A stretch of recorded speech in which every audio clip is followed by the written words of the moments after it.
ambitious and bold youth-led organization that advocates for the sexual and reproductive health and rights of young people worldwide. Our space expedition takes us to the universe, a safe space where we as young people can talk freely. Choice supports young people to meaningfully participate, to voice and claim their rights, enabling them and you to become leaders and change makers in our communities. All young people have the power to make decisions about their sexual reproductive love lives. Today is about connecting us all from all over the world. During this hour, we will talk with inspiring people from different planets and about youth, pleasure, and much more. This is super exciting. We want to celebrate you, the young people Choice works with, all over the world, and remember that despite being far apart, we're all connected.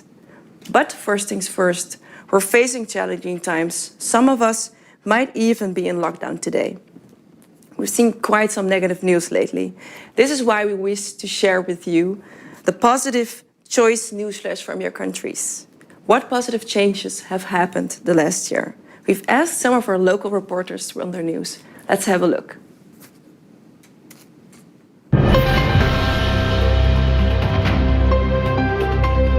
Over the years, adolescent mothers are denied the opportunity to further their education once they get pregnant.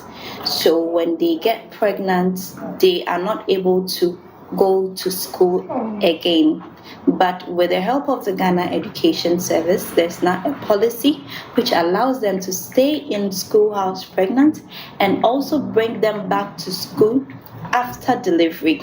And this has given them the opportunity to have access to good and quality education, and they now have a much brighter future because they are able to educate themselves through junior high school, senior high school, and even tertiary. And that has been very beneficial, especially during this COVID-19 era. After 17 years of advocacy for the enactment of the Access to Information Law, the law was finally gazetted in September 2020. Citizens have now the right to access information in the custody of public bodies and the private entities that are contracted by the government of Malawi. And authorization of this act enables young people and also Malawians to seek, receive, and impart information with legal backing and with ease. I am glad to share with you that last year, Youth Advocate Ghana held the 3rd African Youth SDG Summit here in Ghana. The summit is the largest youth gathering on the continent of Africa that connects young people to learn about the Sustainable Development Goals and empower them to actively contribute to its implementation, monitoring, and accountability processes. Thank you. Reporting from Indonesia, Ajibol Jabar for Choice Connector Week 2021. The new policy was announced by the Director General of Population and Civil Registration of the Ministry of Home Affairs, Zudan Arif Fakrullah, on April 23, 2021. Now, transgender people without an identity card in Indonesia can make an ID card at the nearest civil registry office without the need for a family card and birth certificate. These two conditions have been a barrier for many transgender people who have separated from their families, either because they were expelled or ran away from home. Although the conditions are simplified, this new policy does not necessarily recognize the new identity of transgender people. The name and gender listed are the data according to the birth identity on the birth certificate. However, this policy is still useful. When it comes to access to documents, this will definitely help trans friends for getting a better public services, such as healthcare, working fields, and transportation. This is the first of its kind adolescent health clinic in eastern region of Uganda in Mbale. It's the state-of-the-art adolescent health clinic, and we want to make it a center of excellence. And as a result, as of today, we have had almost over 500 young people coming in to seek services, including safe abortion services, post-abortion care, deliveries, antenatal care, family planning, treatment of STIs and STDs, even cancer screening, both cervical and breast cancer, and also general healthcare services that very many young people are coming in to get. And also importantly is that we have a very active and vibrant youth hub, which is like a safe space, a dynamic safe space for young people. And also last year during the COVID-19 pandemic, we were also concerned about the high cases of sexual and gender-based violence. And as a result, we started our SUBI helpline. And SUBI helpline is a 24/7 youth-to-youth mobile service that young people call through from wherever part of the country that they are, and then we're able to provide them counseling on, like GBV, SRHR, related issues, mental health, and others. But then also importantly, we are able to refer them to services. We have a database that has over 180 health facilities that provide post-rape care services, family planning services, antenatal care services, mental health, and others. So for me, that was part of last year, though it had its own downfalls, many downfalls, but we're able to push through. Thank you. Bye. The government of Nepal has developed the Safe Motherhood and Reproductive Health Regulation 2019 and the Guideline 2020 for the effective implementation of Right to Safe Motherhood and Reproductive Health Act, which was enacted in 2018 to ensure the reproductive health and rights of women and girls. During the 6th periodic CEDAW reporting, CEDAW committee has recommended government of Nepal to decriminalize the abortion. Likewise, during the 3rd cycle of the UPR, government of Nepal has accepted the recommendation of decriminalizing the abortion, which will ensure that women and girls are not incarcerated for seeking the safe abortion services. BBC Nepal will continue to advocate for the effective implementation of safe abortion services.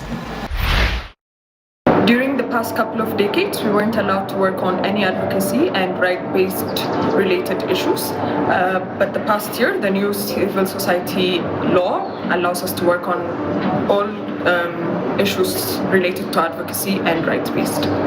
Because we helped prepare the youth engagement guideline for the Ethiopian Federal Ministry of Health, we were successful enough to create a platform where young people come together and voice their issues and sit with policymakers to bring some change. And since 2019, we've hosted it twice, and there are hopes of hosting it every year, annually for the coming years. June 23, 2020, Malawi held fresh presidential elections, which were won by an opposition candidate. The elections had been sanctioned by the Supreme Court of Malawi after it found that the previous election, which was held in May 2020, was fraudulent. This was the first time in Malawi's history that the court had annulled a presidential election. Also, Malawi operationalized the Access to Information Act of 2017. The act empowers Malawians, including young people, to access information from public officials. The law will allow young people not only to access information held by public authorities, but also to more fully participate in public life. Le 10 janvier 2020, son Excellence Macky Sall, le président de la République du Sénégal, a officiellement promulgué la loi numéro 2020-05 criminalisant le viol et la pédophilie à l'occasion d'un dialogue au palais présidentiel. À la présence de toutes les parties prenantes, œuvrant pour mettre fin aux violences basées sur les genres, notamment les associations de la société civile et les agents des Nations Unies. La promulgation a été collectivement magnifiée aussi bien au Sénégal que par la communauté internationale. Chacun de nous doit être un leader et parler des violences faites aux femmes et aux filles. In Association Marocaine de Planification Familiale, we worked on the sensitization and awareness of migrant refugees, especially Syrians, for the abolition of child marriage in the eastern region of Morocco. And did you know that in a ceremony organized by the Ministry of Health and with the support of the World Health Organization, Morocco signed the World Health Organization recommendations on self-care. Morocco is the first country in the African and Arab region to adopt the World Health Organization recommendation on self-care for sexual and reproductive health. Last year, Amherst celebrated the launch of the open source Youth in Action Advocacy curriculum, which unlocked accessibility of the policy advocacy course to youth advocates across the world. Kenya has now been able to administer an impressive 5.3 million doses across the country for free.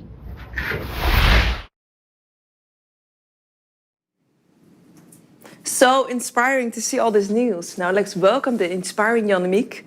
Annemiek has been working with Choice since 2016, and this year in April she became the new executive director.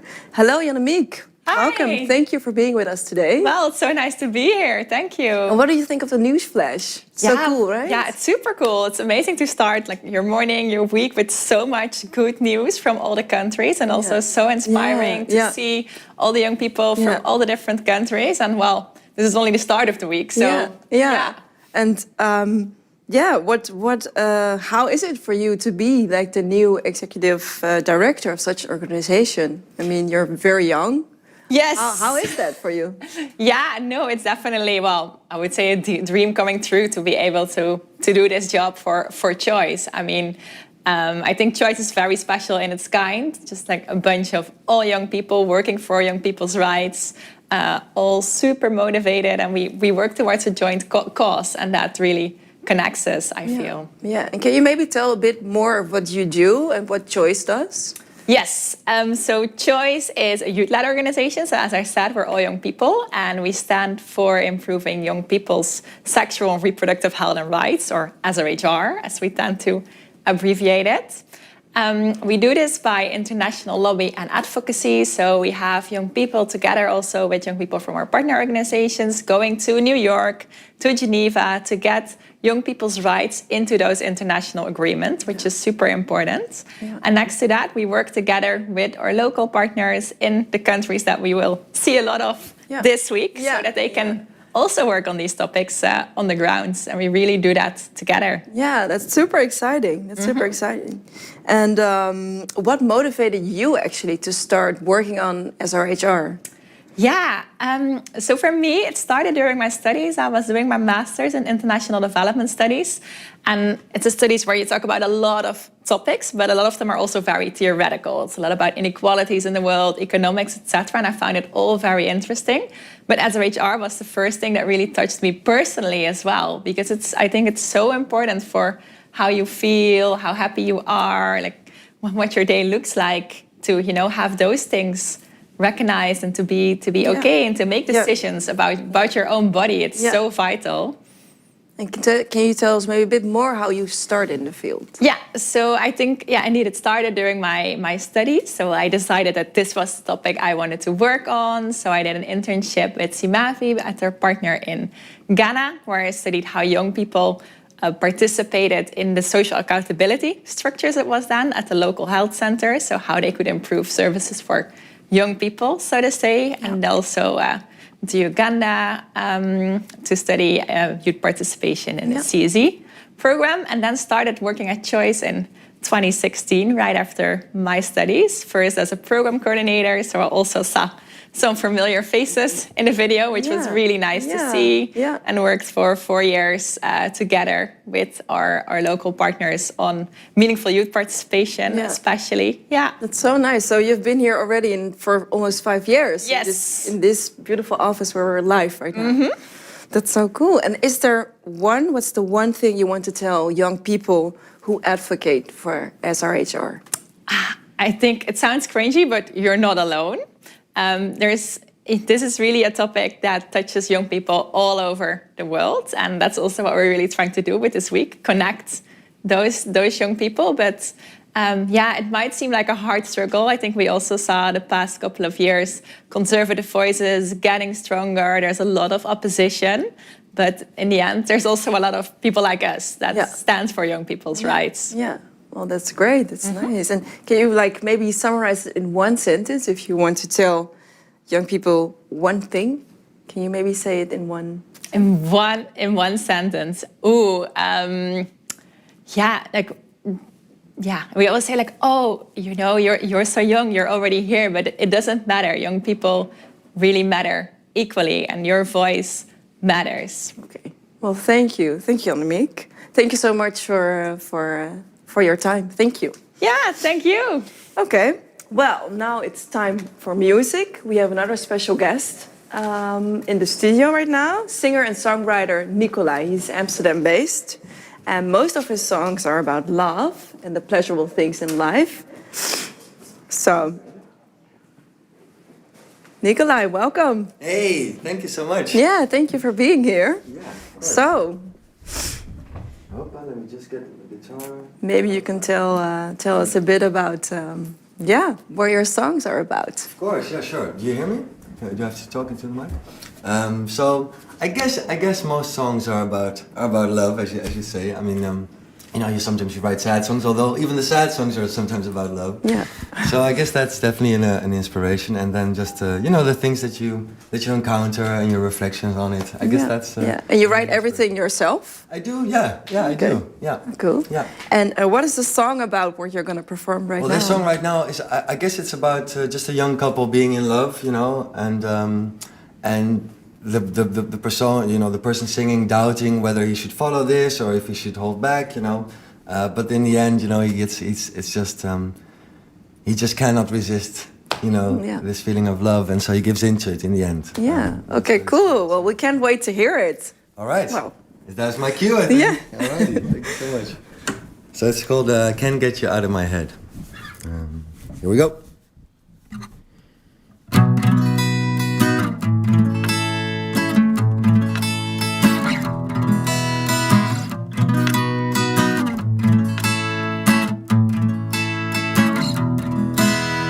Young girl, I can't get out of my head.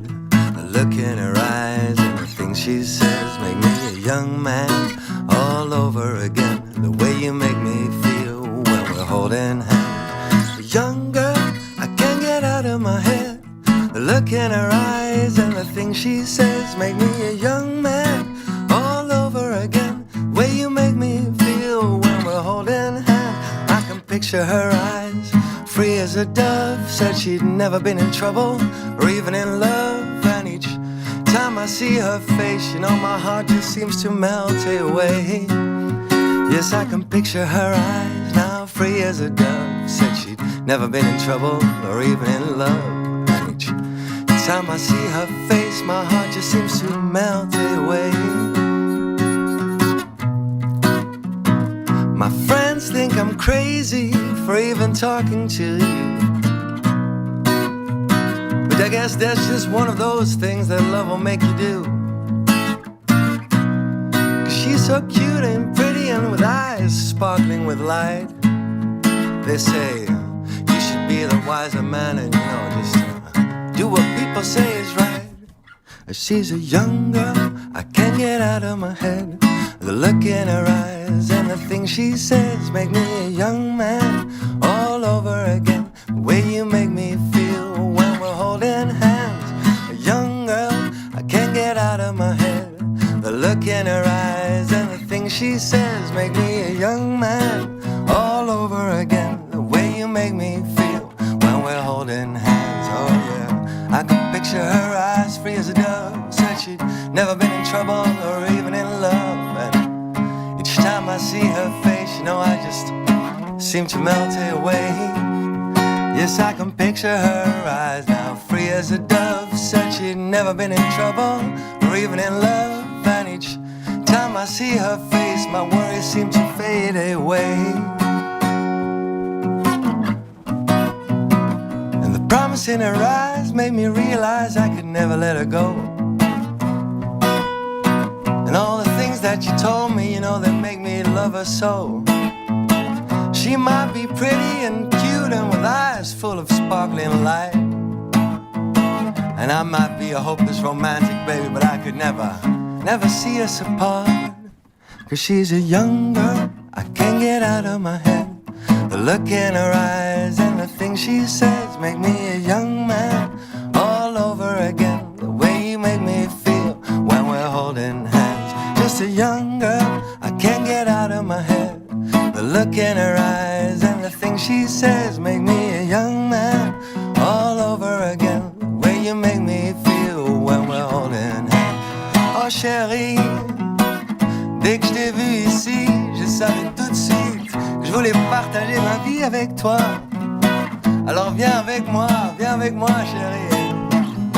Et on a roulé, c'est tout ce que j'ai fait. Ça ne m'ennuie pas, tant que je vous vois. Je veux te voir, chérie, allez, viens avec moi. Oh. Wow, Nicola, what a great song. Beautiful. Thank you so I can't much. get her out of her head. Performed by Nicolai. Thank you. Thank you so much. What was the French sentence you were singing? Oh, so the French sentence, because I heard that there's quite a few, or I saw actually during the stream that everything was subtitled in French. So there must be a French audience here. Yes, and so for I was sure. kind of declaring my love to the girl in French and saying that as soon as I saw her, I knew that I needed to share my life with her, and let's go away together. That's basically. Wow, beautiful. Well, thank you so much. Thank I you can't so get her much. out of her head, performed by Nicolai. Thank you so much. Thank you so much. Au revoir. Au revoir.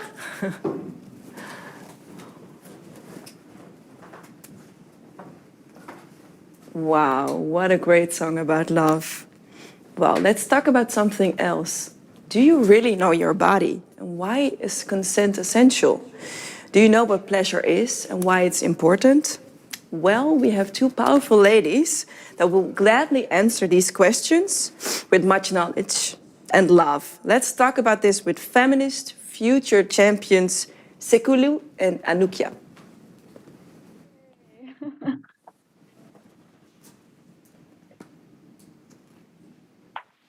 We are waiting for them in a Zoom call, so it might take a little while.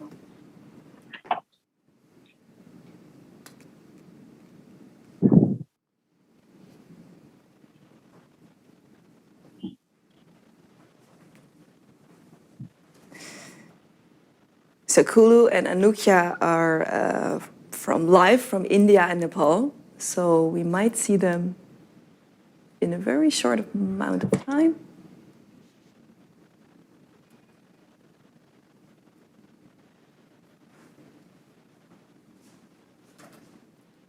Hi, I can see you. Can you hear me?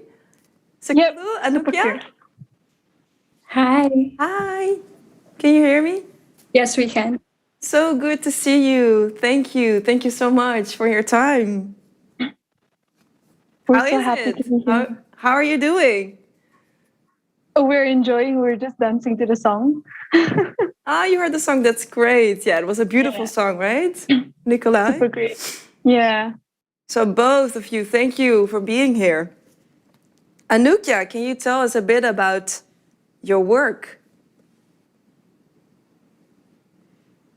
Am I audible? Sekulu, let's start with you. Yes, of course. Am I audible? Yeah, I can hear you. Perfect. I can hear you perfectly. Okay. Hi, I'm Sekulu. You can call me Seku. And we are Feminist Futures India. Our work here in India, we focus on sexual and reproductive health and rights issues of youth in India. Particularly right now, our campaign, which is called Body Festival, we're working to address how lack or absence of comprehensive sexuality education is affecting the way young people experience and understand consent and bodily autonomy. So as we recognize this gap, we are also consulting with youth about what they feel we could do to address these issues and to bridge that gap so that young people are given access to their sexual and reproductive health.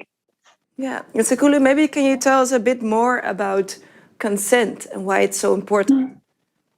For sure, consent is everything we need right now, especially, and I think it's universal. When we talk about consent, it's very vital. But when we're talking about consent, it's as simple as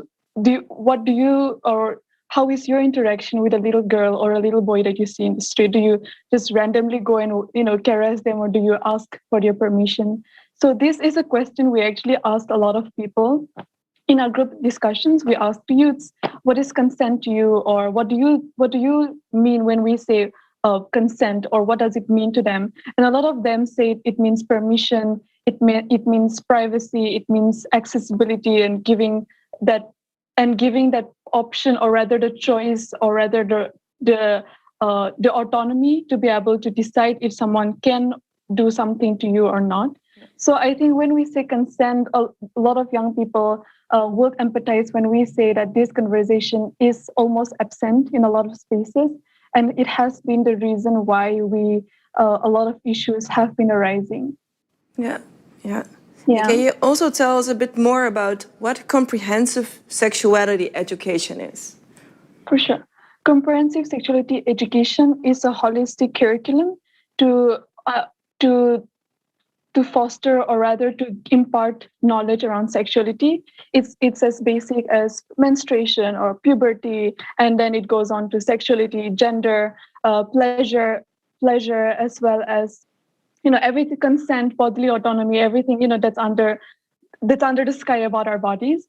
And when we say CSE, it's also very important because it also addresses the issues of pleasure, because most of our conversations around sexuality is risk. We have a risk-based approach to it, which is why, again, redefining CSE on that term becomes very important. And how can comprehensive sexuality education foster safe places for youth and for young people? Right. So CSE, like I mentioned, it's a holistic approach to understanding sexuality. So then when we impart this curriculum, young people are empowered with knowledge about your own bodies, and also with information about how to be sensitive towards certain issues, or how we can respect each other. So when we discuss about all of this, CSE becomes such an important tool for us to foster safe spaces within our own community as well as outside of our own communities. Yeah. And how does bodily autonomy, related to self-love? Bodily autonomy is, for me, it's like it's as the same as self-love, because of the silence around because of the silence around our bodies, there is so much stigma and shame and guilt around our bodies. So what happens when we start having these discussions, and we start giving young people the right to decide what happens to their own bodies, and also empowering them with the choices that they have. So then their experience with their body is not shame or guilt, but rather we bridge that gap and we say, let's teach ourselves about our own bodies so that we can begin to love our bodies and take it from there. Yeah. Well, thank you. And I was also wondering, what is your age, actually? You have so much knowledge, so maybe you can tell the viewers. Right. I'm 23 years old. Sorry? I'm 23 years old. Yes, 23. And how do you, because maybe you can tell you from your own experience, is it, hi, Anoukya's back. Hi, I'm so sorry for my internet. No, that's no problem. Thank you for being with us again. Sekulu, go on. Sorry, what was the question? Sorry, I was wondering, how is your experience, being a 23-year-old, and how do you start these conversations, for example, in your own environment, with your friends, your family? How is that for you? Right. For me, my relationship with SRHR started only after I joined college, because of the conservatives hometown that I grew up in. This conversation is absent, and most of it was risk-based. I remember witnessing my own peers, get pregnant at the age of 16 and being so alarmed. And then I moved to the city and I ended up college, and I was interning in this organization that works on SRHR.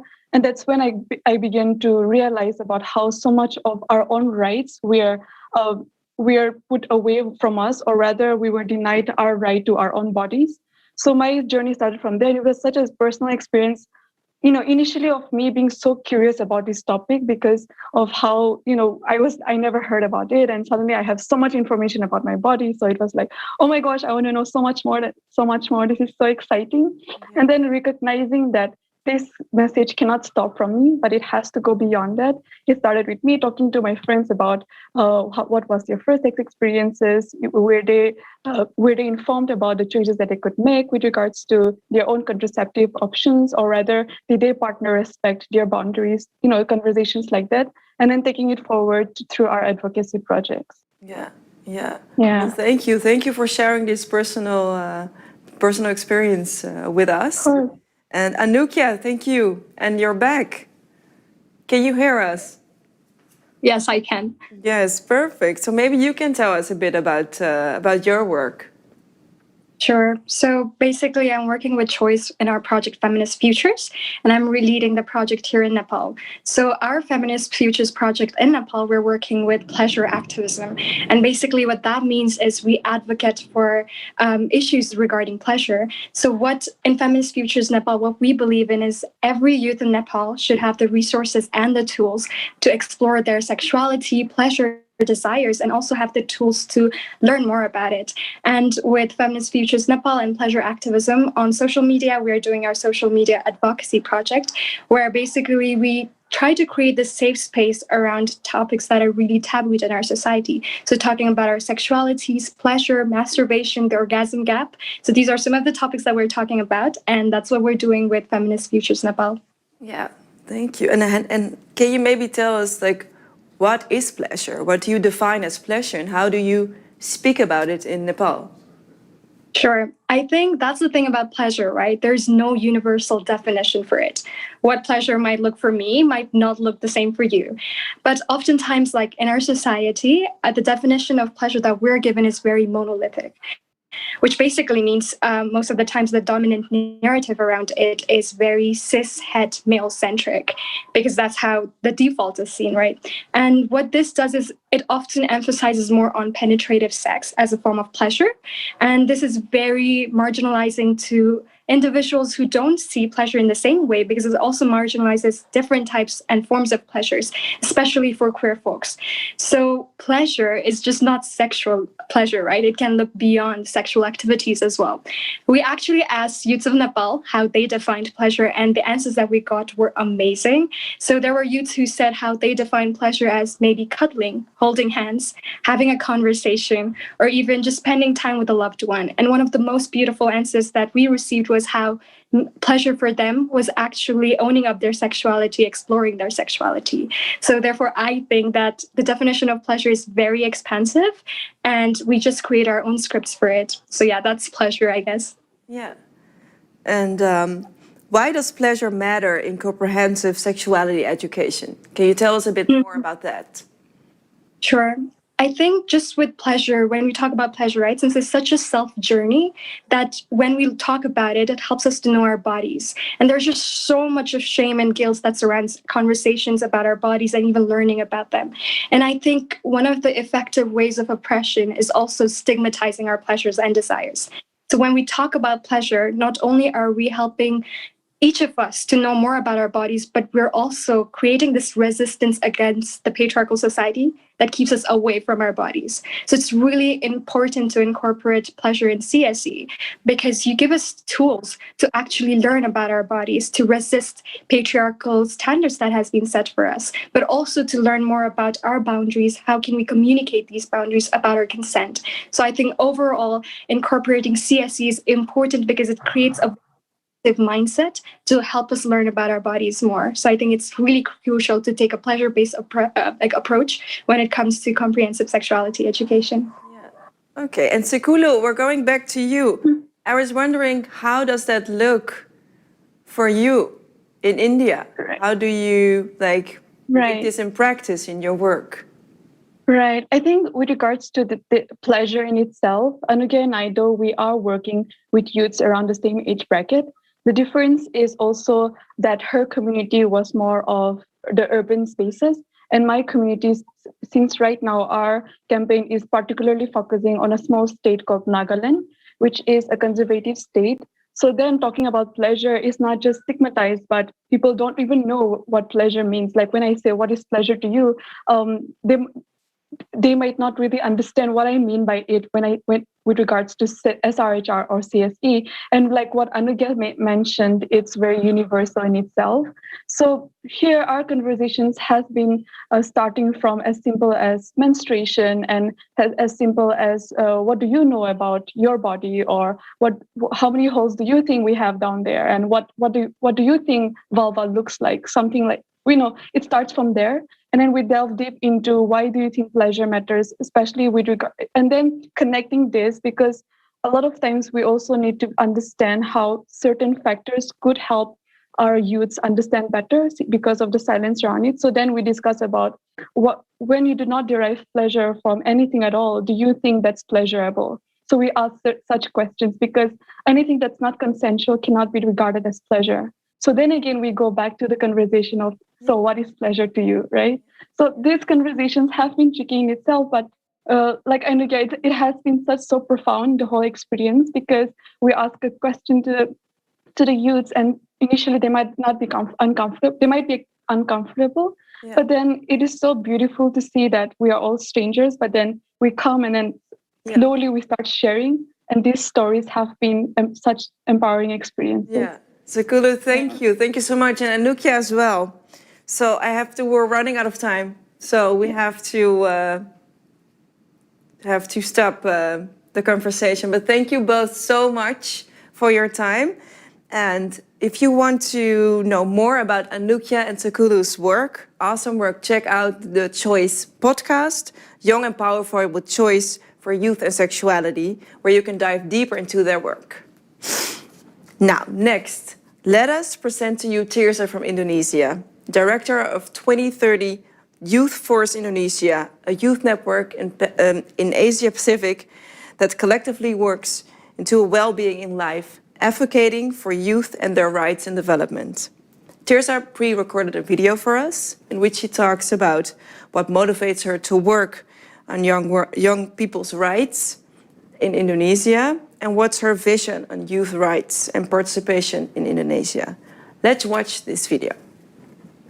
I think what motivates me to work for the rights of young people in Indonesia is because that I have witnessed a huge potential that young people can offer through my friends in 2030 Force Indonesia, and also through my friends that I met in a lot of forums.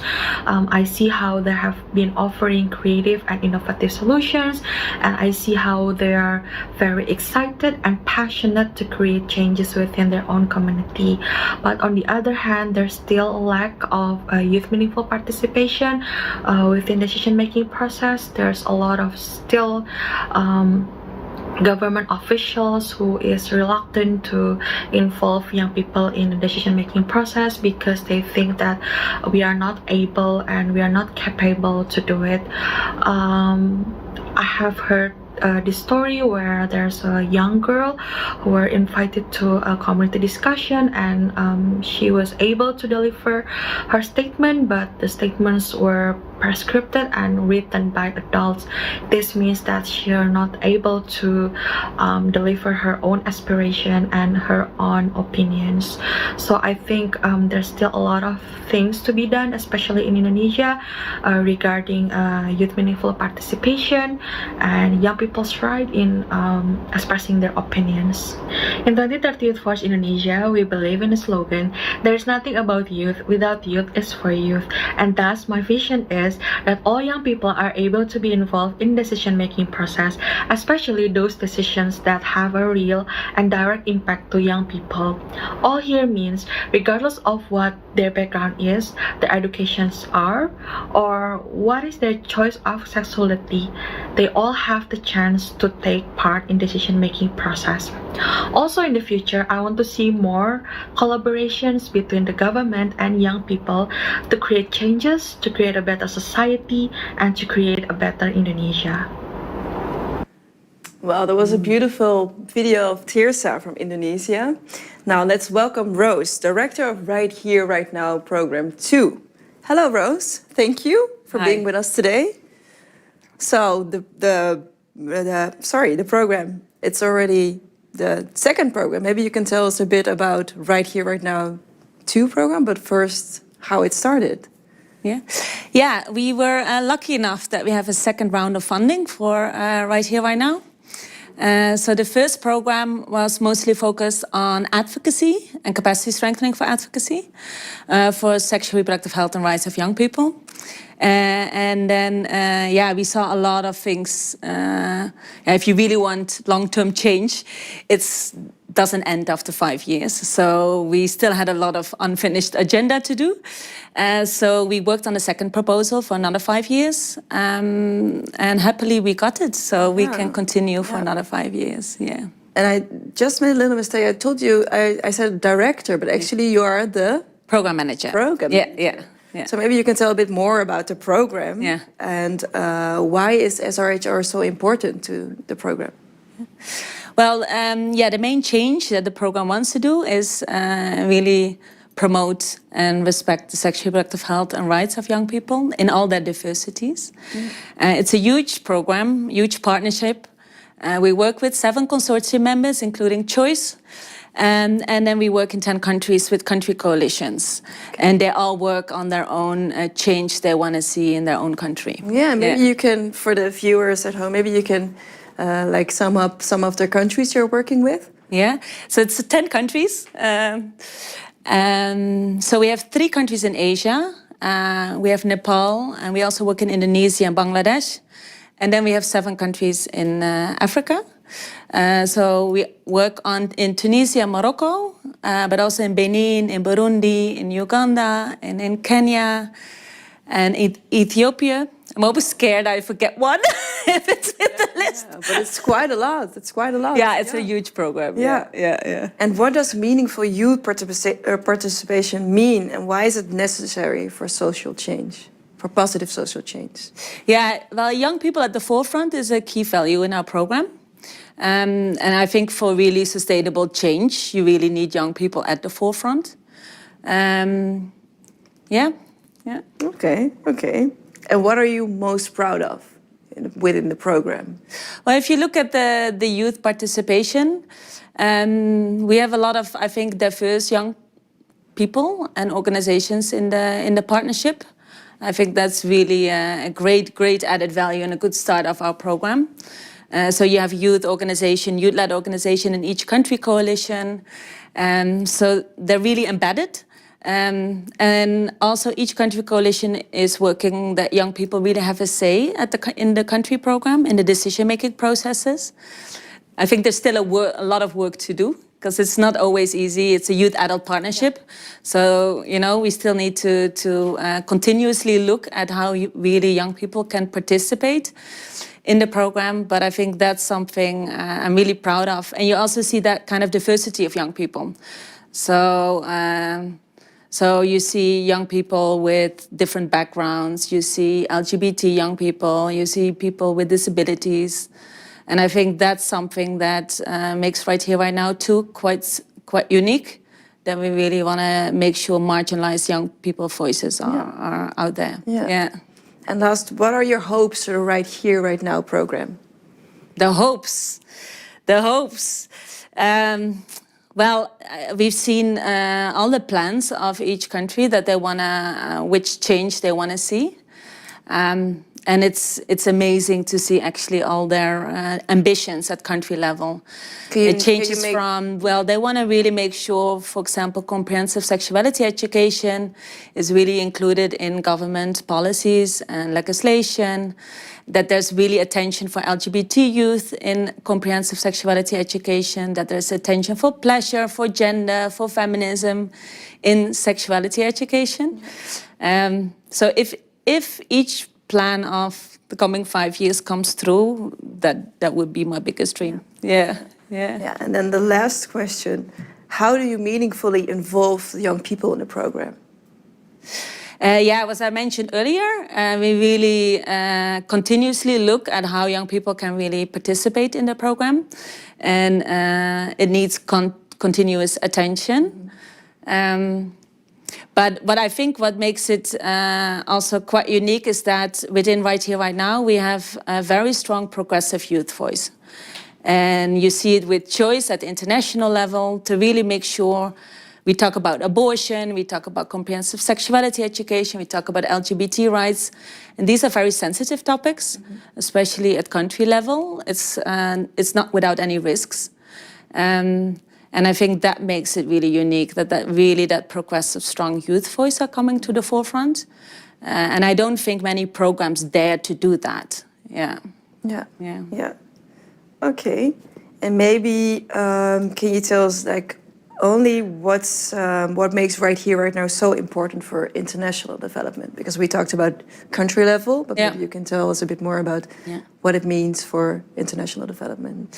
Well, if you look at international development, there's a lot of funding going to infrastructural projects, and there's not a lot of funding going to health, not a lot of funding going to education.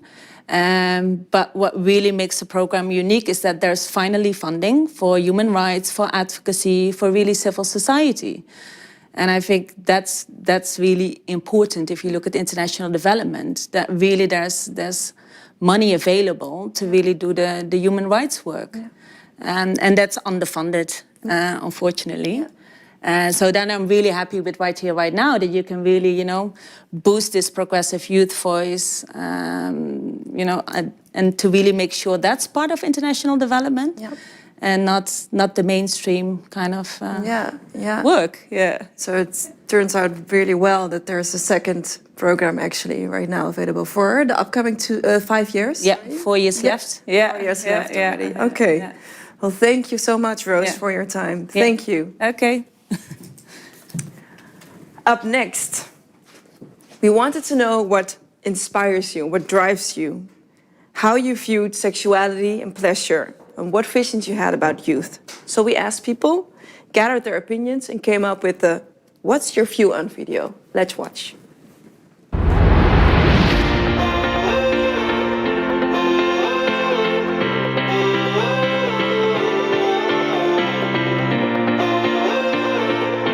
When I was in school, sex education wasn't that good because a great deal of students would laugh and make fun of each other whenever they heard something about genitals. I remember once in grade 9, our teacher asked who among us have masturbated. The class was dead silent and we were all giving each other confused looks, except for one guy who laughed, and my teacher was like, he knows the meaning of masturbation, and he made the student explain what masturbation was, and that is how all of us learned about masturbation.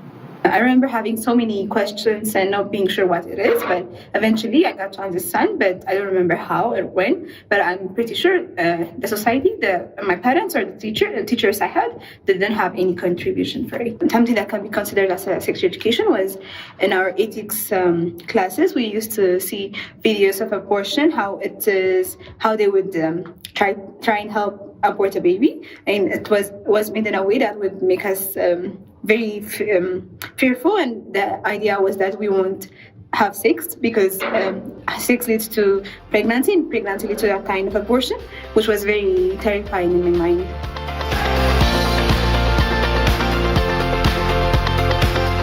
Enjoying sex with someone I love. I think and I know that sexual pleasure is the satisfaction one derives from sexual acts or erotic experiences or intimate experiences, yes. So the satisfaction one derives from it is what I define as sexual pleasure.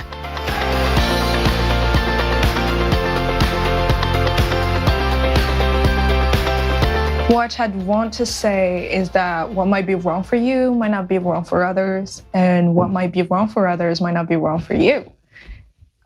So try not to judge others, no matter what path they chose for themselves and what sexuality they chose for themselves. And try to embrace yourself as you are and spread love and stay safe.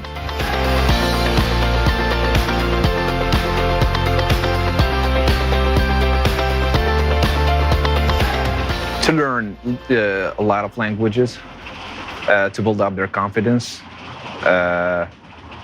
by interacting with their peers, not spending their days, on the mobile phone or social media in general. And I will also tell myself to explore more, to travel more, to not be fearful as much as possible, and I think connect with a lot of young people from different parts of the world. Take risks. Be brave to take risks. You need to follow your dreams. Dreams do come true.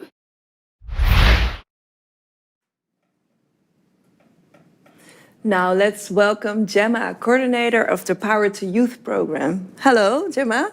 Hello. Thank you for being with us today. Thank you very much. Maybe you can start with introducing yourself and the Power to Youth program.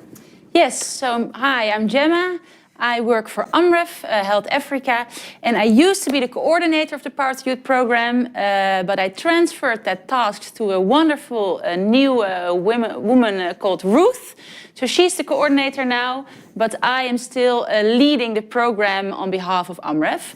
And Power to Youth, yes, Power to Youth. So this is actually a very exciting program about, the name says it all, empowering young people. We work in 7 countries, in Indonesia, Ghana, Senegal, Kenya, Uganda, Malawi, and Ethiopia.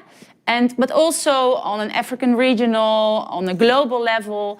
And we really focus on young people leading the change that they want.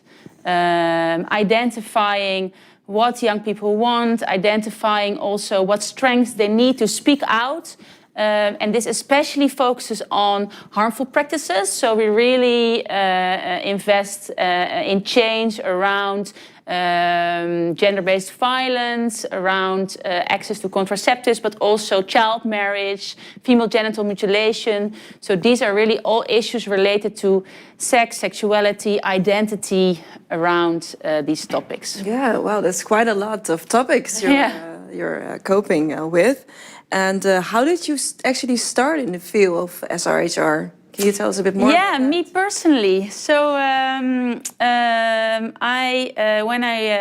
2008, I lived for almost a year in Guatemala in Central America, where I worked as an intern for a women's organization. And that's where that really sparked my interest and my passion for this topic of SRHR. Because I really learned how essential things like sexual rights, making your own choices about how many children you want, saying no to sex or yes to sex when you want, and how essential that actually is to the lives and also the happiness of people. So that's what sparked me to move into this field. Maybe can you tell us a bit more why programs like Power to Youth are key to international development? I think for several reasons. On the one hand, because this is about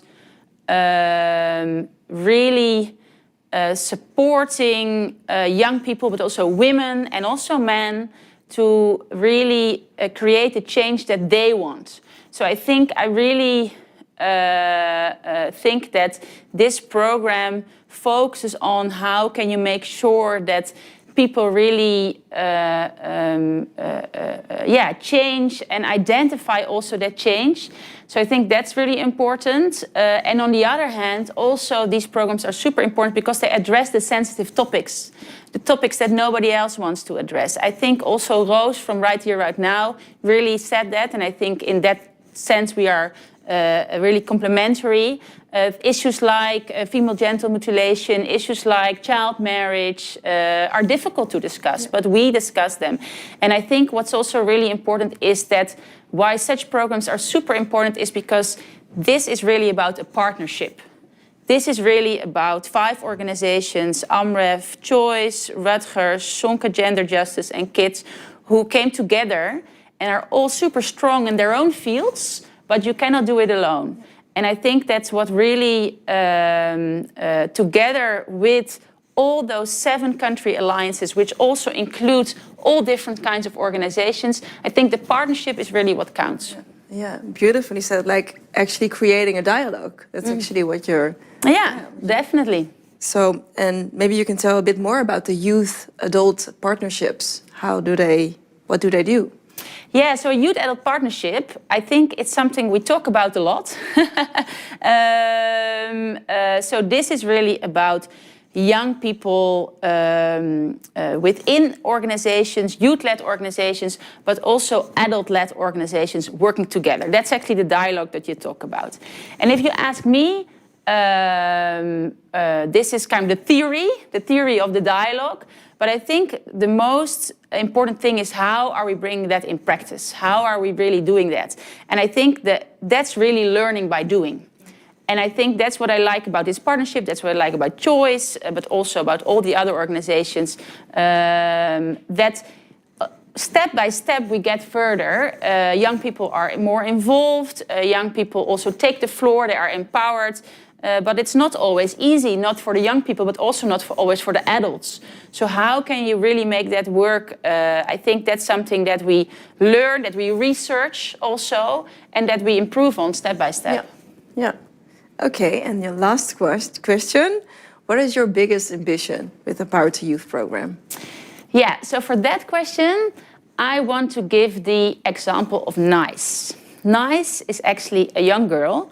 Or she used to be a young girl in Kenya in a very rural Maasai community that was supposed to undergo female genital mutilation, but she didn't. She made the decision not to, and she spoke out about it, and she also supported other girls around her, but also her community. She started a dialogue with community leaders, with community members, and she could not do that alone. It was not just Nice. Nice had a support system. She was supported by organizations who helped her to really stand up. And now Nice has grown from that small young girl in that community to actually an national in Kenya, an international famous woman who speaks out about the rights of women. And if you ask me about my ambition for Power to Youth, it's to have thousands of girls like Nice. Yeah. To have a whole movement of those girls and also men, actually boys, who speak out in their own local communities or on the national level, but who are empowered enough to really make that change. Yeah, that's my ambition. Gemma, beautifully spoken. Thank you. Thank you so much. Thank you. Thank you very much. Okay, up next we have Mr. Iko. Mr. Iko is a spoken word artist from the UK, and especially for us, he recorded this video with his poem Heart to Heart. It's a poem about love. Share the love, Michael. I wish hearts could speak. Every third word is met by ego and complication, things that will make us lose sleep. No longer in each other's arms due to miscommunication, and pride will stop me from being real first. I just hope it doesn't get you too. Who are we entertaining? This is only for us two, the two of us, you and I and you. You shaped my view. You became my pupil, yet I am not your teacher. I pray we see the bigger picture. I saw everything through you. You became my lens, and the words, filters of which I could see through the world and question the sincerity of human beings. I wish hearts could speak. Can we not speak in love? Grow in love. Understand in love. But most importantly, love. For no other reason than because love is love. So lend me your ears and let me serenade you about your goodness. I'm begging you, just stay here. Your eyes are crystal clear. Memories trapped in glass that tell stories lips are too weak to carry. And maybe it hasn't been long enough. I know that's tough. I'm not trying to be nosy, I just want to know thee. Why fear when in love there is nothing we cannot face? And if I am who you say I are, then put me in my place. Wrap me in duvets of your love. I won't want to leave. And any wrongdoing will be appeased. Just please, wish the hearts to speak. Even if we don't see eye to eye, hearts can align and love can conquer. Only if we see problems as obstacles to make us stronger. Don't question how much longer.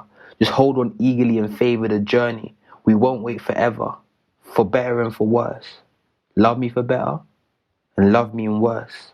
Love me when it's easy and love me when it hurts.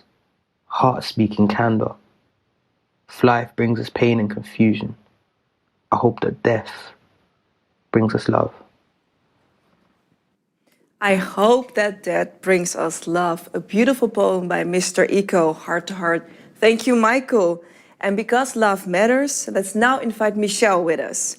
Michelle is partnership coordinator at Digital Communities with RNW Media. Via Digital Communities, RNW and Michelle help to reach young people about sexual reproductive health. Maybe you've heard about cool initiatives as Love Matters. Michelle, welcome. Thank you. So maybe you can start with telling us, what are digital communities? Yeah, so actually digital communities are not that much different from normal communities. They're basically a place where people come together. They talk about something that they find important. They interact with each other based on content that focus on a certain purpose where people feel that they can benefit from. And digital communities are basically the same, but then online. So for example, on Facebook or Instagram, WhatsApp. Yeah. And how are digital communities relevant when working with young people on SRHR? Yeah, so digital communities, they can provide a space for young people to get access to SRHR information and education. So it can provide innovative ways to give sexuality education, for example, with gamification or blogs, podcasts, all kinds of ways to provide that information. And it's also important to create that space where young people come together to interact on sexuality issues. So when they, for example, don't feel safe in the classroom to ask questions about their sexuality, they also have the online space to ask those questions and to come together. Yeah, and maybe you can tell us a bit about the range of people that participate in these communities. Can you maybe give an example, like how many people actually volunteer? Yeah, so for example, like what you just said about Love Matters, that is kind of our flagship program on SRHR. So we work in many different countries across the world on sexuality education. And because it's online, we can reach a very large amount of young people globally.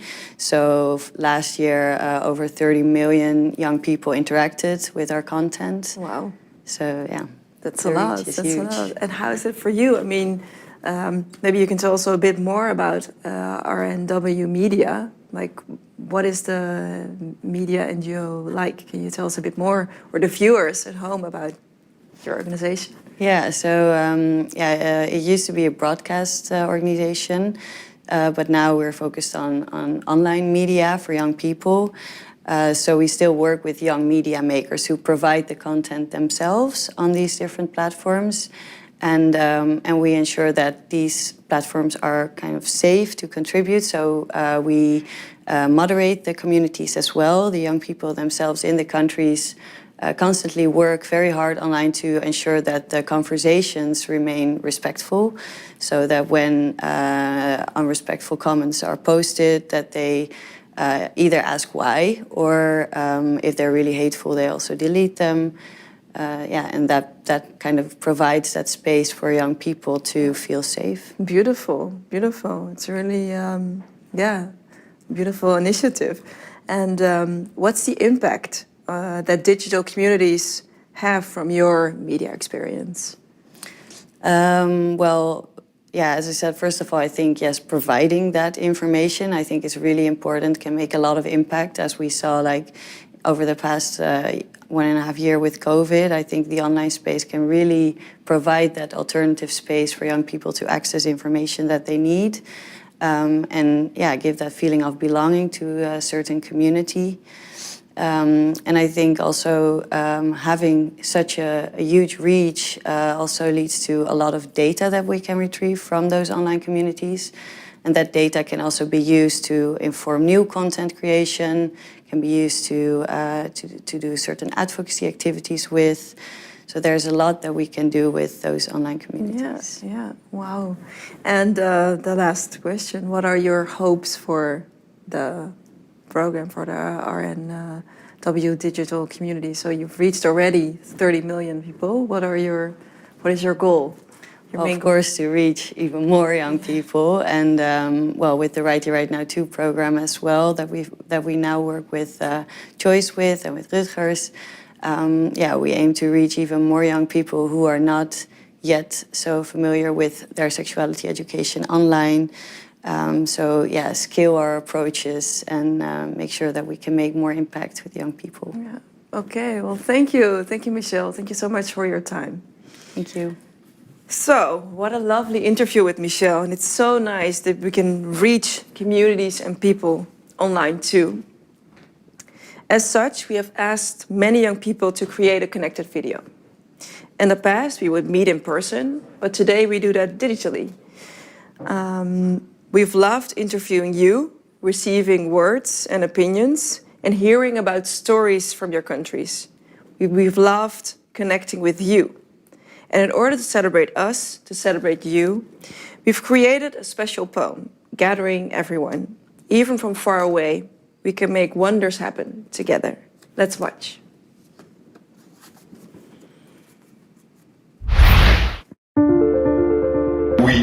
Nous sommes young people.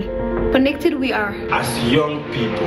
We have the power. The power to make, to create, Tous les jeunes Have the power to make, decisions to be able to. make decisions By themselves. By ourselves.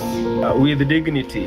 Respect To make decisions about our sexuality, About me.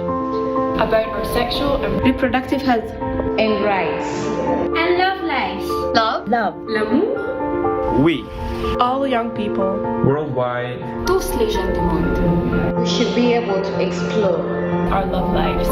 Notre sexualité. Nos histoires d'amour. de façon saine, agréable. et en toute sécurité. We choose a choice. We choose. To connect together. We choose what happens, In our lives. On se soutient. each other. Together. Ensemble. To become youth leaders and change makers In our communities. Pour notre futur, we strongly Believe in. Ourselves. Today aujourd'hui. and tomorrow. that we are able Create a change. for our loved ones. For ourselves, for me, For me. for you Ensemble. Connected. in our youth universe. As we have. Un choix.